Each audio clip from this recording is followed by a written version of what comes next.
祇園精舎の鐘の声、諸行無常の響きあり、皿掃除の花の色、乗車必須の断りを表す。おごれる者久しからず、ただ春の夜の夢のごとし。竹き者もついには滅びぬ。ひとえに風の前の塵に同じ。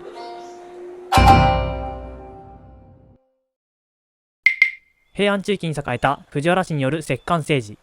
その頃、武士は貧しい生活をしながら貴族の護衛をする生活をしていました。そんな武士の中でも力を伸ばしてきたのが源氏と平家。源氏は主に日本の東側、平家は主に日本の西側を基盤にしていたんですが、当初は源氏の方が強い勢力を持っていたのです。しかし、その勢力が逆転する出来事が起こります。保元の乱と平治の乱です。保元の乱はもともとは天皇家と貴族の内輪もめから起こりました。その戦いに武士が巻き込まれ、武士の力によって解決されるんです。しかし、出る杭は打たれます。あまりにも強くなりすぎた源氏の力は、天皇家と貴族にとって脅威でした。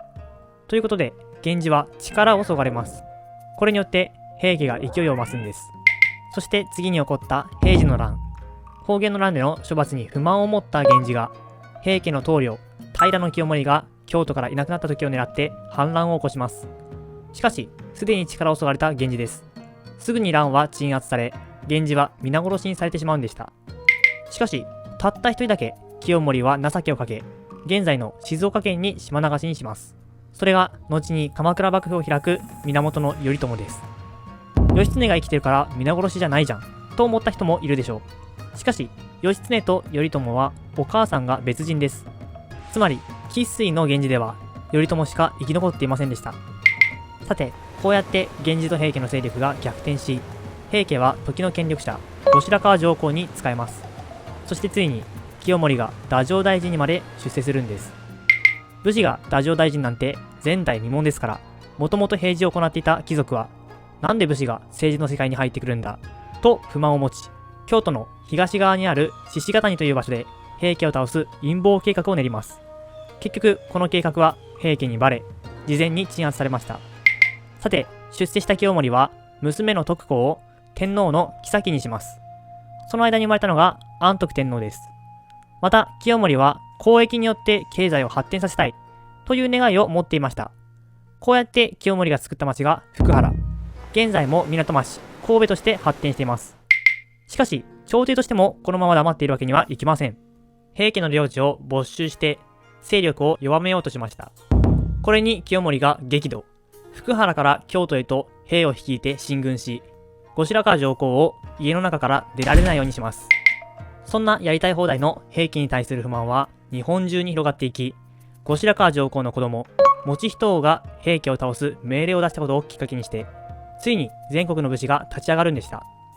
これに対してまたも清盛は怒り、以仁王を捕まえようと京都へと兵を送ります。ここからが以仁王の逃走劇です。まずは恩城寺へと逃げ込んで、その後奈良の興福寺へと行こうとします。しかし以仁王は平等院から興福寺へ向かう途中に追いつかれ、矢に当たって死んでしまうんです。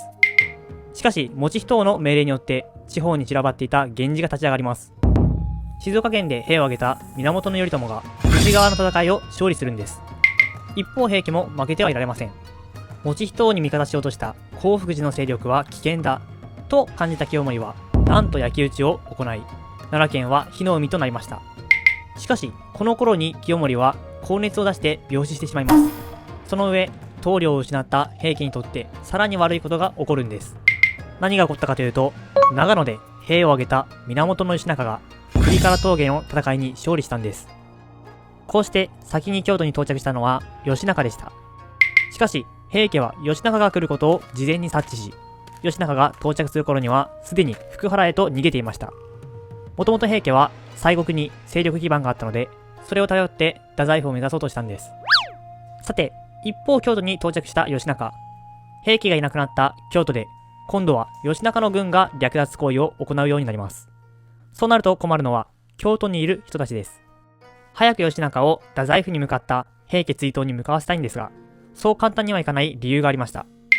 源平合戦の終盤はいわば三種の神器の争奪戦です。三種の神器を持っている者が天皇なので、この時、正式な天皇は安徳天皇。安徳天皇は平家と一緒に太宰府へと逃げています。ということは、もし義仲が平家追討に向かえば、天皇の敵、平家を倒そうとする者は反逆者という構図になってしまうんです。とはいえ、三種の神器は平家の手にあるんで、後白河上皇は正面から戦うことができません。そこで九州へと使いを出して平家を追い払うように伝えるんです。これによって平家は九州を追い出され、到着したのが香川県の屋島です。これ以降平家は屋島を軍事拠点とし、勢力の回復を図るんでした。さて、一方京都では、日に日に勢力を盛り返してくる平家追討のために義仲が兵を送ります。しかし、義仲が京都からいなくなった途端、後白河上皇は義仲の目に余る横暴を理由に反旗を翻し、義仲追討に動くんでした。この戦いに勝ったのは義仲。後白河上皇はまたも閉じ込められてしまいます。しかし、頼朝が派遣した義経によって後白河法皇は救出され、この時の戦いによって義仲は死ぬんです。ついに、戦の天才義経が京都へ到着しました。義経は福原の近くの一ノ谷へと兵を進め、断崖絶壁を駆け下りて平家を攻撃します。これが有名な鵯越の逆落としです。崖から源氏が攻めてくるなんて考えもしていなかった平家は海へと逃げ、軍事拠点である屋島へと逃げ延びます。しかし、逃げることもできなかった平家もいました。平敦盛です。彼の死はドラマ性が高いものだったので、後世には敦盛という舞になっており、織田信長が死ぬ間際になったと言われていることで有名です。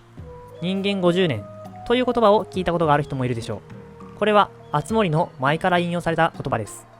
さて源氏は一ノ谷で平家を倒すことはできませんでした。次は屋島の戦いです。